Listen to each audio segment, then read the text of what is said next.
श्रीरामपूर मतदारसंघाचे माजी आमदार भानुदास मुरकुटे यांच्यावर बलात्काराचा गुन्हा दाखल झाल्याने राजकीय वर्तुळात एकच खळबळ उडाली आहे। 35 वर्षीय विवाहित तरुणीला वेगवेगळी आमिषे दाखवून अत्याचार केल्याच्या पीडित तरुणीच्या फिर्यादीवरून राहुरी पोलीस ठाण्यात गुन्हा दाखल करण्यात आलाय।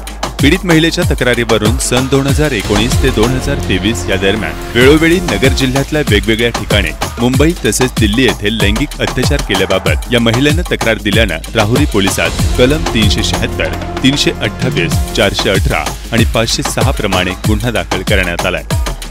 काल दिनांक 7/10/2024 रोजी एका महिलेने तक्रार दिली की आरोपी यांनी वेळोवेळी वेगवेगळ्या ठिकाणी नगर जिल्ह्यातल्या काही ठिकाणी आणि मुंबई दिल्ली येथे लैंगिक अत्याचार केलेले आहेत आणि त्या अनुषंगाने गुन्हा दाखल करून सदर आरोपी यांना काल रात्री 1:35 श्रीरामपूर येथून अटक केली। माजी आमदार भानुदास मुरकुटे यांचे वय 82 वर्षे असून श्रीरामपूर येथील त्यांच्या निवासस्थानावरून राहुरी पोलिसांनी त्यांना अटक केली आहे। माजी आमदार मुरकुटे यांचा श्रीरामपूर तालुक्यासह जिल्ह्याच्या राजकारणामध्ये मोठा दबदबा असून 80च्या दशकापासून त्यांची जिल्ह्याच्या राजकारणामध्ये महत्त्वपूर्ण भूमिका राहिलेली आहे।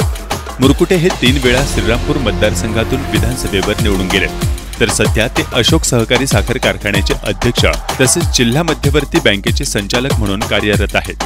विधानसभा निवडणुकीपूर्वी हा गुन्हा दाखल झाल्याने याला राजकीय रंग असल्याचे देखील बोलले जाते।